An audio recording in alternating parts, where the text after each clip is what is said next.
तो वीडियो शुरू करने से पहले मैं अपना तारुफ करवा दूं। मेरा नाम है Zubair Kaiser. By profession I am a biochemistry lecturer in standard girls college, Paris road, Sialkot. तो चलिए वीडियो को शुरू करते हैं। तो बैलेंस डाइट बेसिकली उस डाइट को कहते हैं जिसके अंदर तमाम के तमाम ज़रूरी ग़िज़ाई जो न्यूट्रिएंट्स होते हैं, जो कि आपकी ह्यूमन बॉडी के लिए ज़रूरी होते हैं, वो सारे के सारे उस ग़िज़ा के अंदर यानी कि उस फूड के अंदर मौजूद होते हैं। उसको बोलते हैं बैलेंस डाइट। ठीक है, जिस तरह से आपको पता है कि ह्यूमन जो बॉडी है वो बहुत ज़्यादा कॉम्प्लेक्स होती है। ठीक है, बहुत ज़्यादा कॉम्प्लेक्स हमारी बॉडी है। हमारी बॉडी को जो है वो फंक्शन करने के लिए एनर्जी की ज़रूरत होती है, और एनर्जी जो है वो फूड से आती है। ठीक है, तो हमारे लिए बहुत ज़्यादा ज़रूरी है कि हम लोग बेहतरीन जो है वो डाइट लें, ताकि उससे जो हमें एनर्जी हासिल हो वो बेहतरीन एनर्जी हो, जिससे हमारी जो है वो ग्रोथ बेहतर हो सके। हमारी बॉडी जो है वो बेहतर तरीके से जो मेंटेनेंस है बॉडी की, इंटरनल मेंटेनेंस, उसको अच्छे तरीके से जो है वो कैरी कर सके। इसी तरह से जो बॉडी के फंक्शंस हैं, डिफरेंट बायोलॉजिकल फंक्शंस जो हमारी बॉडी के अंदर हो रहे होते हैं, वो भी बेहतर तरीके से हो सके। जैसा कि आप लोगों को पता है कि हमारी जो बॉडी है उसको डिफरेंट फंक्शंस परफॉर्म करने के लिए जो है वो एनर्जी की ज़रूरत होती है। जैसे कि अगर आप थिंकिंग है, जैसे कि आप सोचते हैं, उसके लिए भी एनर्जी चाहिए। आपकी जो अगर आप जब बोलते हैं तो उसके लिए भी एनर्जी चाहिए। आप आपकी जो हैंड्स और उसके अलावा जब आप वॉक करते हैं, टॉक करते हैं, आपकी आई मूवमेंट, एवरीथिंग। ठीक है, हर चीज़ के लिए आपकी बॉडी को एनर्जी चाहिए होती है, और एनर्जी के बगैर जो है वो आपकी बॉडी मतलब फंक्शंस को परफॉर्म नहीं कर सकती, और अल्टीमेटली डेफिनेटली फिर आप जो है वो आपका सर्वाइवल मुश्किल हो जाता है। तो ये तो होगी बैलेंस डाइट। बैलेंस डाइट है क्या, ये मैंने आपको बता दिया कि बैलेंस डाइट ऐसी ग़िज़ा का नाम है जिसमें तमाम के तमाम न्यूट्रिएंट्स एक बैलेंस्ड अमाउंट में मौजूद होते हैं, जिससे आपके बॉडी के फंक्शंस बेहतरीन तरीके से हो सकें और किसी किस्म की कोई प्रॉब्लम आपकी बॉडी को फेस ना करनी पड़े।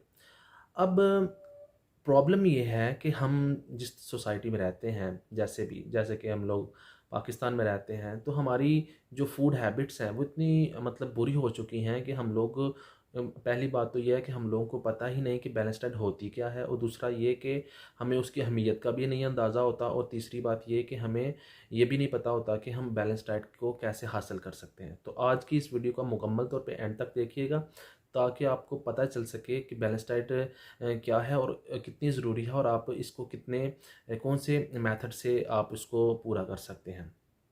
तो पहली बात तो आपको समझ आ गई कि बैलेंस डाइट है क्या। अब दूसरी बात ये कि ये क्यों ज़रूरी है आपकी बॉडी के लिए।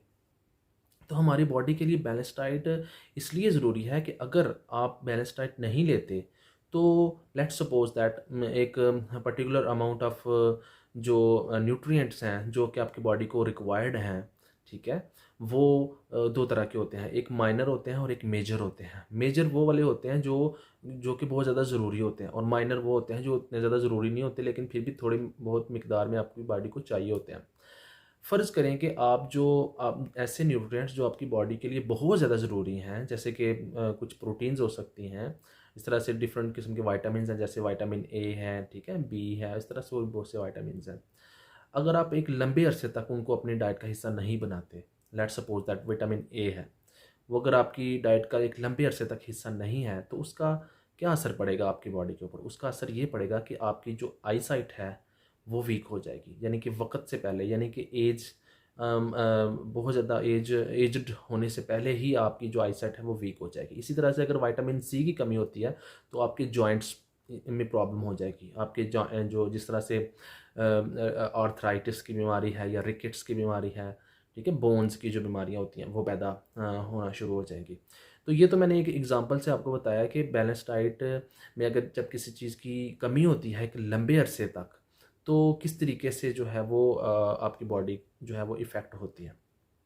ठीक है, तो हमारी बॉडी को बैलेंस अपने आप को बैलेंस करने के लिए, डिफरेंट केमिकल रिएक्शंस को बैलेंस बैलेंस आउट करने के लिए कंटिन्यूअसली बैलेंस डाइट की ज़रूरत जो है वो रहती है। ठीक है, तो अब उस बैलेंस डाइट को आपने हासिल कैसे करना है, ये अब हमारा दूसरा टॉपिक है। अच्छा, उस तरफ जाने से पहले कि आपने इसको किस तरीके से बैलेंस डाइट को हासिल करना है, आपके लिए एनर्जी को समझना ज़रूरी है कि एनर्जी क्या है और जो कैलोरीज़ होती हैं वो क्या होती हैं। ठीक है, आपने सुना होगा डिफरेंट पैकेट्स के ऊपर लिखा होता है कि एनर्जी और मतलब किलो कैलोरीज और व्हाटएवर ये क्या है, और मतलब ये मतलब किन सोर्सेज से हासिल होती है, और इसको समझना बड़ा ज़रूरी है आपके लिए। देखें, जो ह्यूमन बीइंग्स हैं जिनमें मेल और फीमेल जो दो काउंटर पार्ट्स होते हैं, ठीक है, इनको एक दिन में फॉर एग्जांपल जो मेल होते हैं उनको, जो एक्टिव मेल्स होते हैं यानी कि जो मतलब टीन एज बॉयज़ होते हैं और जो हाईली एक्टिव जो मतलब बच्चे होते हैं जो स्पोर्ट्स एक्टिविटीज़ करते हैं, उनको आलमोस्ट तकरीबन 2800 से 3000 किलो कैलोरीज एनर्जी एक दिन में चाहिए होती है। और जो मतलब इतनी ज़्यादा एक्टिविटी नहीं करते उनको तकरीबन आप यूँ समझ लें कि 2400 से 2600 कैलोरीज आलमोस्ट चाहिए होती हैं। और जैसे जैसे आपकी एज बढ़ती जाती है, जैसे 30+ आप होते हैं, तो आपको आपको यानी कि 2200 2000 2200 किलो कैलोरीज आपको चाहिए होती हैं। ये एक मेल के लिए। अब फीमेल के लिए जो है वो एक एक्टिव फीमेल को तकरीबन 2600 कैलोरी चाहिए होती है एक दिन के अंदर। ठीक है, और जो इतनी ज़्यादा एक्टिव नहीं होती, जो गर्ल्स ज़्यादा स्पोर्ट्स एक्टिविटीज़ नहीं करती, लाइक उनको तकरीबन 1800 कैलोरीज चाहिए होती हैं। ठीक है, और तकरीबन 1600 1800 कैलोरीज चाहिए होती हैं। अब इन दोनों में फ़र्क क्या है, यानी कि क्यों मेल्स को ज़्यादा कैलोरीज चाहिए होती हैं, फीमेल्स को कम कैलोरीज चाहिए होती हैं। ये बेसिकली हार्मोनल जो हमारी बॉडी के अंदर जो केमिकल्स होते हैं, क्योंकि उनकी जो फीमेल्स होती हैं उनकी केमिस्ट्री डिफरेंट होती है और जो मेल्स होते हैं उनकी केमिस्ट्री डिफरेंट होती है, इसलिए हमारी जो फूड की और जो एनर्जी की रिक्वायरमेंट है वो भी डिफरेंट होती हैं। ठीक है, तो ये तो हो गई कैलोरीज़ के हवाले से बात। अब हम बात करेंगे कि ये जो कैलोरीज़ हैं ये फूड में ये दो तरह की कैलोरीज़ होती हैं। ठीक है, यानी कि दो तरह के फूड आप नॉर्मली खाते हो जिनसे आपको कैलोरीज़ मिलती हैं। पहले वाला है जो है वो न्यूट्रिशियस जो फूड आप जो खाते हैं उनसे जो कैलोरी हासिल होती है। अब वो फूड कौन कौन से हैं? अब जैसे कि आप फ्रूट्स खाते हैं, प्रोटीन्स खाते हैं, ठीक है, और इसके अलावा जो वेजिटेबल्स खाते हैं, ये प्रॉपर फूड है। इस फूड से जो आपको एनर्जी हासिल होती है ये प्रॉपर न्यूट्रिशियस एनर्जी होती है, इसमें न्यूट्रिशन भी साथ होती है, यानी कैलोरीज भी होती हैं और न्यूट्रिशन भी होती है। न्यूट्रिशन से मेरी मुराद ये कि उनमें वाइटामिन्स भी होते हैं, उनमें जो इसेंशियल न्यूट्रिएंट्स होते हैं, ठीक है, लाइक जो कि बहुत माइनर मिकदार में आपको चाहिए होती है, जैसे कि आयोडीन, जिंक और जो आयरन वगैरह है, ये भी उस फूड के अंदर मौजूद होता है। ये होती है न्यूट्रिशनल फूड कैलोरीज, यानी कि ये अच्छे फूड से आप हासिल करते हैं। दूसरी जो टाइप होती है जहाँ से आपको कैलोरीज मिलती हैं उनको बोलते हैं एम्प्टी कैलोरीज। ये एम्प्टी कैलोरीज क्या है? ये जो आप नॉर्मली बिस्किट्स खाते हैं और प्रोसेस्ड फूड खाते हैं जो पैकिंग में प्रोसेस्ड होके आता है, ठीक है, बिस्किट्स हो गए, इस तरह से चॉकलेट्स हो गए, चिप्स हो गए, फ्राइज़ हो गए, और जो प्रोसेस्ड पिज़्ज़ाज़ होते हैं जो, ठीक है, उनके अंदर जो है वो जो कैलोरीज़ आपको हासिल होती हैं, कैलोरीज़ तो उनमें होती हैं लेकिन उनमें न्यूट्रिशन नहीं होती। इस वजह से इनको एम्प्टी कैलोरी जो है वो बोला जाता है। ठीक है, यानी कि कैलोरीज़ तो डेफिनेटली उसमें होगी, शुगर होगी तो कैलोरीज़ तो मिलेंगी आपको, लेकिन उनमें न्यूट्रिशन नहीं होती। जब न्यूट्रिशन नहीं होती तो वो आपके लिए इतना हेल्दी फूड साबित जो है वो नहीं होता। ये हो गई बात कैलोरीज़ को समझने के हवाले से। ये बड़ा ज़रूरी था आप लोगों के लिए समझना कि कैलोरीज़ जो हैं वो कितनी टाइप्स की होती हैं और ये किन किन सोर्सेज से आप हासिल करते हैं। अब हम आगे बात करेंगे कि आप जो हैं ये कैलोरीज़ वो किन सोर्सेज से हासिल कर सकते हैं, जो बैलेंस डाइट है वो किन सोर्सेज से हासिल कर सकते हैं। ठीक है, तो ये बात बहुत समझने वाली है। ठीक है, अब देखें, बैलेंस डाइट हासिल करने के लिए ज़रूरी है कि आप तमाम तरह के जो मैं फूड बताऊंगा ये तमाम तरह के फूड डेली आपकी डाइट का हिस्सा बने, तो वो बैलेंस डाइट होगी। इस तरह से नहीं है कि आपने 2 दिन तो ये खा लिए, बाकी अगले 10 दिन जो है वो बीच में गायब, यानी कि कोई एक ख़ास फूड खाते रहे और बाकी जो है वो बाकी फूड जो है वो आपके डाइट का हिस्सा नहीं बने।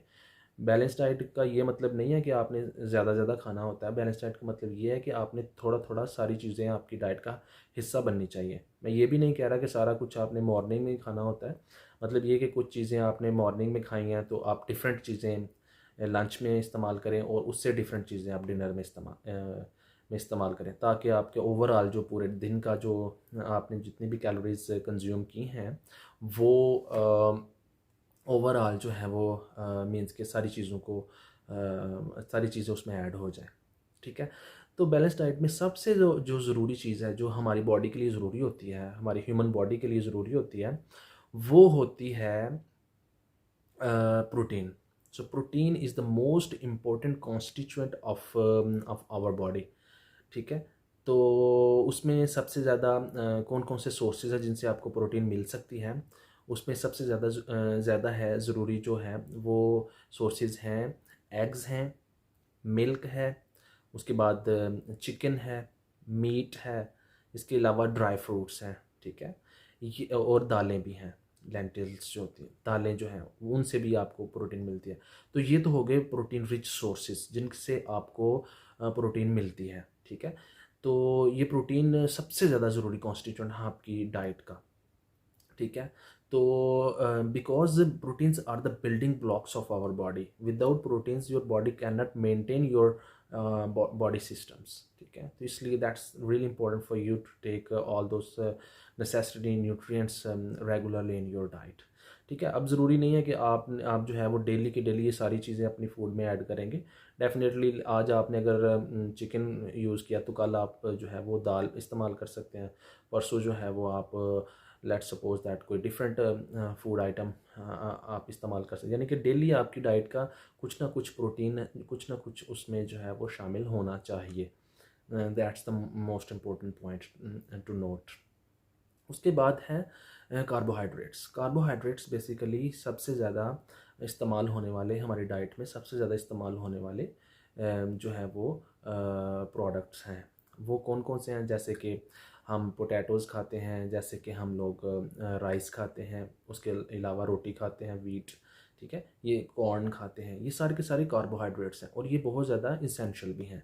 तो ये चूँकि ये थोड़े से सस्ते भी होते हैं और वाफर मिकदार में पाए भी जाते हैं हमारी कंट्री के अंदर, तो इनकी अवेलेबिलिटी भी ज़्यादा होती है, इसलिए हमारे ये इसको हम बोलते हैं ये सरप्लस फूड होता है और इसलिए हम इसको ज़्यादा इस्तेमाल करते हैं। ठीक है, और ये हेल्दी भी होता है, ऐसा नहीं है कि ये हेल्दी नहीं होता। इनमें प्रोटीन के मुकाबले में एनर्जी थोड़ी कम होती है, लेकिन ये हमारे बॉडी के वेट को मेंटेन करने के लिए ये बहुत ज़्यादा ज़रूरी होते हैं। ठीक है, तो ये डेली आपको अपने डाइट का हिस्सा डेफिनेटली इसको भी बनाना चाहिए और बनाना आपको पड़ता है। ये बात हो गई कार्बोहाइड्रेट्स के हवाले से। अब कार्बोहाइड्रेट्स कहाँ कहाँ से हासिल हो सकते हैं, मैंने आपको बता दिया, rice, wheat, corn, potatoes, certain vegetables. ठीक है, इन सारी चीज़ों से आपको कार्बोहाइड्रेट्स आसानी के साथ अवेलेबल हो जाते हैं। उसके बाद है फ़ैट्स। अब फ़ैट्स भी दो तरह के होते हैं, एक फ़ैट्स वो होते हैं जो आपकी बॉडी के लिए फ़ायदेमंद साबित हो सकते हैं और दूसरे जो है वो नुकसानदेह भी साबित हो सकते हैं। अब जो नेचुरल फ़ैट्स होते हैं वो तो आपकी बॉडी के लिए ठीक होते हैं, जैसे कि अब अगर आप गोश्त खाते हैं तो उसमें जो मतलब फ़ैट होता है, ठीक है, और ज़्यादा मिकदार में नहीं, लेकिन अगर थोड़ी मिकदार में आप लेते हैं तो वो आपकी बॉडी के लिए नुकसानदेह साबित नहीं होता। ठीक है, लेकिन अगर आप अपनी डाइट में जो घी यूज़ करते हैं, जो ऑयल की बजाय अगर घी यूज़ करते हैं तो घी जो है वो मतलब इतना ज़्यादा आपके लिए फ़ायदेमंद नहीं होगा और उससे आपको हार्ट डिजीज़ और blood pressure, high cholesterol level और इस तरह के जो इस तरह से स्ट्रोक, ठीक है, फिर दूसरी तीसरी बीमारियां जो हैं वो लगने का खदशा होता है। तो इस बात का आपने ख्याल रखना है कि अगर जो फ़ैट्स आप इस्तेमाल कर रहे हैं वो नेचुरल हों। ठीक है, इस तरीके से बाज़ लोगों में बहुत ज़्यादा मिसकंसेप्शन पाई जाती है कि जो कोलेस्ट्रॉल होता है वो ऑलवेज़ जो है वो बुरा होता है। कोलेस्ट्रॉल जो है वो जो है वो हमेशा उससे बुरा नहीं होता। कोलेस्ट्रॉल आपके जो सेल्स होते हैं उनकी जो मेम्ब्रेन होती है उसको इंटैक्ट रखने के लिए, उसको मेंटेन रखने के लिए बहुत ज़्यादा ज़रूरी होता है जो कोलेस्ट्रॉल होता है। ठीक है, लेकिन हम बात करें गुड कोलेस्ट्रॉल की, अगर आप एग्स इस्तेमाल करते हैं, अगर आप मिल्क इस्तेमाल करते हैं, ठीक है, और अगर आप फ़िश इस्तेमाल करते हैं, ठीक है, फ़िश में का जो लिवर ऑयल होता है वो इस्तेमाल कर, तो बेसिकली ये तमाम हेल्दी फूड्स हैं। इनसे जो आपको कोलेस्ट्रॉल मिलेगा वो आपकी बॉडी के लिए, आपकी सेहत के लिए जो है वो बहुत ज़्यादा अच्छा होगा, ठीक है। क्योंकि हमारी जो बॉडी है उसमें बिलियंस ऑफ सेल्स होते हैं, तो उनको मेंटेन रखने के लिए, उनकी जो सेल मेम्ब्रेन है उसको मेंटेन रखने के लिए कोलेस्ट्रॉल की तो ज़रूरत होगी। तो अगर आप कोलेस्ट्रॉल फ्री चीज़ें ही रेगुलरली इस्तेमाल करेंगे तो वो भी ठीक नहीं है। कोलेस्ट्रॉल जो घी में होता है, प्रोसेस्ड फूड्स में होता है, ऑयली चीज़ें जो ज़्यादा इस्तेमाल करते हैं, जैसे समोसे, पकोड़े, इस तरह की जो चीज़ें इस्तेमाल करते हैं, उनमें बुरा है ये, ठीक है ना, उनको आपने अवॉइड करना है। बाकी जो रेगुलर जो नेचुरल फूड्स हैं वो आप ले सकते हैं, वो आप खा सकते हैं, वो आपकी डाइट के लिए जो है वो बेहतर ही साबित होंगे, ठीक है। तो ये बात भी हो गई। अब मैंने आपको प्रोटीन्स के हवाले से भी बता दिया, कार्बोहाइड्रेट्स के हवाले से भी बता दिया, और मैंने फैट्स के हवाले से भी बता दिया। अब हम बात करेंगे इसेंशियल जो विटामिन्स होते हैं और मिनरल्स होते हैं वो आपको कहाँ से मिलेंगे। वो आपको मिलेंगे वेजिटेबल से, जिस तरह से लीफी वेजिटेबल्स होते हैं, जैसे कि स्पिनच है, ठीक है। इस तरीके से आप लोग जो साग होता है, ठीक है, वो है। उसके अलावा जो स्पिनच यानी कि पालक, ठीक है। इसके अलावा जो आप कैरेट खाते हैं, ठीक है, उसमें रेडिश, मूली वगैरह खाते हैं, जितनी भी वेजिटेबल्स हैं ये सारी की सारी रिच इन विटामिन्स और कार्बोहाइड्रेट्स होती हैं, तो ये आपको इस्तेमाल करने चाहिए और अपनी डाइट का हिस्सा बनाने चाहिए। इसमें ट्रेस मिनरल्स भी होते हैं, यानी कि आयरन, जिंक, आयोडीन और दूसरे तीसरे जो इम्पोर्टेंट मिनरल्स हैं जो कि आपकी बॉडी के फंक्शंस को करने के लिए, कंट्रोल करने के लिए, बेहतर बनाने के लिए ज़रूरी होते हैं, वो भी ज़रूरी है, वो भी आपको मिल जाते हैं इन लीफी वेजिटेबल्स वगैरह से, ठीक है। इसके अलावा जो विटामिन्स होते हैं, अब वो कहाँ से मिलेंगे। कुछ तो विटामिन्स आपको मिल जाते हैं जब आप प्रोटीन्स वगैरह खाते हैं और लाइक वीट यानी कि कार्बोहाइड्रेट्स वगैरह खाते हैं और फैट्स वगैरह, कुछ तो विटामिन्स आपको वहाँ से मिल जाते हैं। लेकिन कुछ विटामिन ऐसे होते हैं जो आपको डिफरेंट सोर्सेज से लेने पड़ते हैं, जैसे कि ड्राई फ्रूट्स वगैरह से लेने पड़ते हैं। और इसके अलावा जो फ्रूट्स हैं, फ्रूट्स के अंदर बहुत ज़्यादा विटामिन्स होते हैं, जैसे कि आप लेमन होता है, ऑरेंज होता है, उसमें विटामिन सी होता है, ठीक है। इस तरीके से जो डिफरेंट फ्रूट्स हैं उनमें डिफरेंट विटामिन्स होते हैं। तो आपको कोशिश करनी चाहिए कि जो डिफरेंट डेज़ में आप डिफरेंट फ्रूट्स वगैरह इस्तेमाल करें, ताकि आपकी जो डाइट है उसको बेहतर से बेहतर कम्बिनेशन मिल सके न्यूट्रिएंट्स का, जिससे फ़ायदा ये होगा कि आपकी बॉडी के जो इंटरनल फंक्शंस हैं वो बड़े अच्छे तरीके से मैनेज होंगे, और आपकी जो सेहत है ओवरऑल अच्छी रहेगी, आपको बीमारियां नहीं लगेंगी, जैसे कि शुगर नहीं होगी, और ब्लड प्रेशर का मसला नहीं होगा, हार्ट डिजीज़ का प्रॉब्लम नहीं होगा, और सबसे बड़ी बात, आपकी जो एजिंग का प्रोसेस है वो भी स्लो हो जाता है, ठीक है। अगर आप अच्छी डाइट इस्तेमाल करेंगे तो आपकी एजिंग स्लो होगी। लेकिन अगर आपकी डाइट अच्छी नहीं होगी तो with the passage of time, जब कुछ साल गुजरेंगे, वक्त के साथ साथ आपके जो बुढ़ापा होता है यानी कि एजिंग होती है वो बढ़ती चली जाती है। तो उसको कंट्रोल करने के लिए, बेहतर करने के लिए बैलेंस डाइट का इस्तेमाल करना चाहिए, ठीक है। बैलेंस डाइट होगी तो ओबेसिटी यानी कि मोटापा नहीं होगा, ओबेसिटी नहीं होगी, और हार्ट डिजीज़ नहीं होगी, ठीक है, ब्लड प्रेशर, शुगर, इस तरह की बीमारियां नहीं होंगी, और जिससे फिर जो है वो फ़ायदा ये होगा आपकी बॉडी को कि आपकी सेहत अच्छी रहेगी और जो एजिंग का प्रोसेस है वो भी स्लो रहेगा, ठीक है। और यानी कि आप लंबे अरसे तक एक सेहतमंद और अच्छी ज़िंदगी गुजारने के काबिल हो जाएंगे। और अच्छी ज़िंदगी, अच्छी सेहत होगी तो डेफिनेटली जो है वो अच्छी सेहत होने से ये होता है कि बीमारियां नहीं लगती हैं, और बीमारियां नहीं लगती तो आपकी क्वालिटी ऑफ लाइफ जो है वो बहुत ज़्यादा बेहतर और ज़बरदस्त रहती है, ठीक है। तो ये थी आज की वीडियो। आज की वीडियो में मैंने आपको सारी की सारी बैलेंस डाइट जो है वो उसको आप कैसे बेहतर बना सकते हैं और ये होती क्या है उसके हवाले से मैंने आपको एक्सप्लेन किया है। तो मैं उम्मीद करता हूँ आपको वीडियो अच्छी लगी है। अगर वीडियो अच्छी लगी है तो लाइक ज़रूर करना, और अगर आपने मेरी वीडियो में से वैल्यू हासिल की है, फ़ायदा हासिल किया, तो डेफ़िनेटली सब्सक्राइब करें मेरे चैनल को, ताकि मैं मज़ीद इस तरह की वीडियोज़ आपके लिए लेके आऊँ, ठीक है। तो till then, till the next video, it's Zubair Kasser signing off. Thank you very much.